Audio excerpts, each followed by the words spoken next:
Benghazi. Sénégal war a jouer Benghazi te ku ne xam ne actuellement Benghazi dëkk bi stable. Lamine Camara keroog mu ngi koy wax si en zone mixte ba match ba ñu paree entraînement.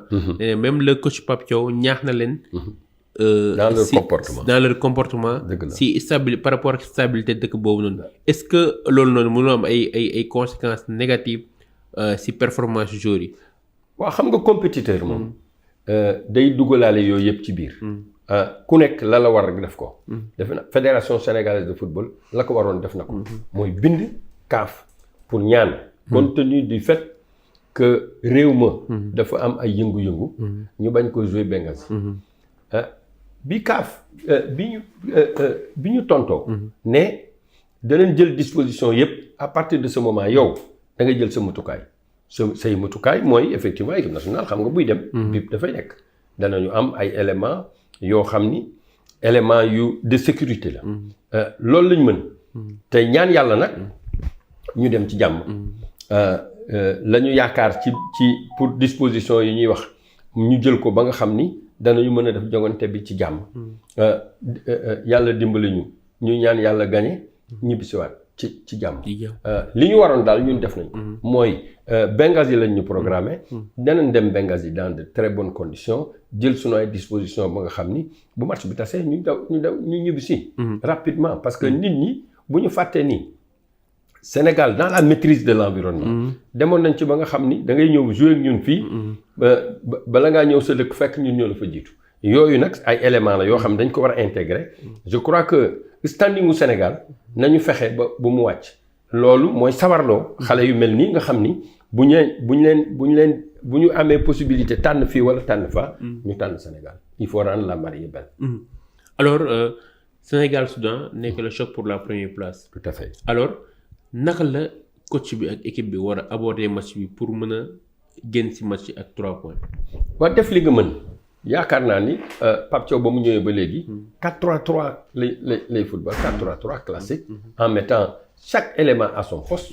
mooy day def ñaari arrêts centraux. je crois que am na ko. bon c'était li mu convoqué ci ay arrêts centraux. wax dëgg yàlla loolu laa jàpp ni ñaari arrêts centraux lay def. ak ñaari arrêts latéraux. plus un milieu de terrain de 3. nga xam ni day am kenn li mu joué bële yoon. nga xam ni parce que notre milieu de terrain est très fourni. boo jëlee diggante Pathé Ciss. Lamine Camara. Pape Matar Sarr. C'est dommage Diarra n'est pas là. Pape Gueye. da ngay xam ni ci sa milieu de terrain. am nga fa vraiment loo xam ni. li nga yaakaar ni loolu nga war a jouer. man li ma gis muy def mooy 4-3-3 avec un milieu de terrain avec une pointe basse. et base du triangle. yeneen deux. deux pointes hautes. benn pointe basse ñi koy incarner. xam nga nit ñi boo leen di wax il faut nga leen di jox kii. mooy Iniesta, Xavi et Busquets. loolu c'est se projeter vers l'offensive. am na ñoo xam ni nag dañuy def une pointe haute. et la base du triangle. constituée par les deux. yaakaar naa ni du def loolu. parce que il a les éléments pour bu ko neexee mën na def Pape Gueye. Lamine Camara. Pape Matar Sarr. il a à côté vraiment suffisamment de potentiel pour li mu bëgg a def moom yaakaar naa ni 4-3-3 lay def. plus 2 flèches. sur les flancs te am nañ ko. je suis heureux de constater que depuis quelque temps Ismaïla Sarr revient à son meilleur niveau. Mais en plus de ça il devient plus tueur parce que li ñu ko doon reprocher c'est un peu bon on créait beaucoup d'occasions. xam nga nag occasion kii dugal but. un club mooy performer. waaw mais Ismaïla Sarr bu ñuy xaar en équipe nationale ba léegi gisaguñ ko. gën nañ koo gis boobu. waaw non gën nga koo gis parce que nit ñi tam dafa am loo xam ne dañ koy fàtte. Ismaïla Sarr. c'est pas un élément. boo xam boo koy passe da nga koy passe ci tànkam. da nga koy passe ci espace bi. parce que boo ko passe ci espace bi moom daf koy jël. am na joueur bu ne ak ni ngay jouer ak moom. am na ñoo xam dañuy laaj bal bi ci seen tànk. parce que c'est de bons dribbleurs.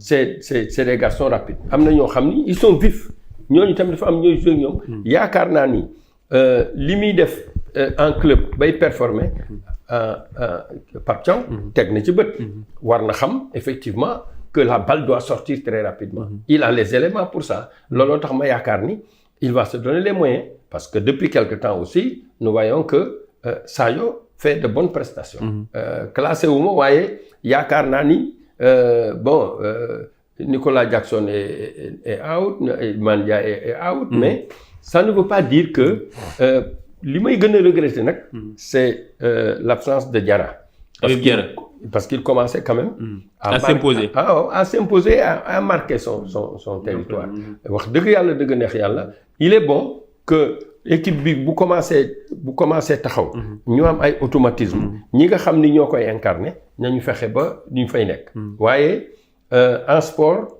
on évite autant que faire se peut de parler des absents c'est-à-dire di wax ñi nga xam ni nekkuñu fi waaye gëm naa ni il a des éléments pour pouvoir bon il a Habib il a etc. Il a les éléments pour aller vraiment chercher les 3 points. Dans la sérénité nit nag li mu mën loolu lay def. Ce n'est pas parce que li ñu ñor fi mu ne mooy dem jëli 3 points que da ngay ñëw rek soobu. Il faut rester dans ton projet et continuer à réciter ce que tu as appris. Parce que ce n'est pas parce que tey match bi am na importance dama war a gagner nangam que damay ñëw rek soobu. Je reste dans mes fondamentaux, dans mon dispositif et les garçons qui restent sereins dans la sérénité, dans le projet de jeu, qui restent à faire ce qu'ils savent faire, ce qu'ils ont appris. Li ñu waajal bu ñu demee nañ def loolu. Quel que soit Alpha boo seetee tout récemment lors du match Barcelone Atlético Madrid, Barça a été mené 2-0, mais ils sont restés dans leur projet et dans leur jeu sans aucune précipitation du ma sànni du ma def dara li ma jàng loolu laay def parce que boo toogee ci boo bàyyee li nga jàng li nga jàngul ngay def te def li nga jàngul mooy def loo mënul looloo tax ma yaakaar ni ils doivent aller sans aucune précipitation rester serein et se dire que nous voulons la victoire mais la victoire on l'obtient tout en restant serein surtout sérénité aucune précipitation boo amee occasion ki jëkk am ñi am occasion yi nag nañu xam ni occasion dafa jafe boo ko amee da ngay góorgóorlu ba dugal ko parce que si nous marquons le premier but à mon avis on va faciliter le match moom du yomb mais yow yaa koy yombal looloo tax ma yaakaar ni bon les éléments qui tournent autour de l'équipe nationale je salue au passage mon président le président Cheikh Ahmed Tidiane Seck qui a dit partout depuis 12 ans je suis autour de l'équipe nationale responsable des compétitions internationales kooku xam nga dafa am xam-xam boo xam ni terrain moo la koy jox les erreurs yi nga xam ni Sénégal da ko doon def Sénégal bàyyi na ko le Sénégal a appris de ses erreurs looloo tax ma yaakaar ni depuis quelque temps résultats yu baax yi ñuy am ce n'est pas le fruit du hasard je dis coucou aussi au président Augustin Senghor parce que li ma jàpp ñoom ñëpp danañ dem compte tenu de l'importance du match. Ce match-là est déterminant et d'une importance capitale. Il faudra jouer ce match-là dans la sérénité, dans le calme et tout en récitant notre projet de jeu. Après Soudan, ñu war a recevoir ki nga xamante ni mooy Togo.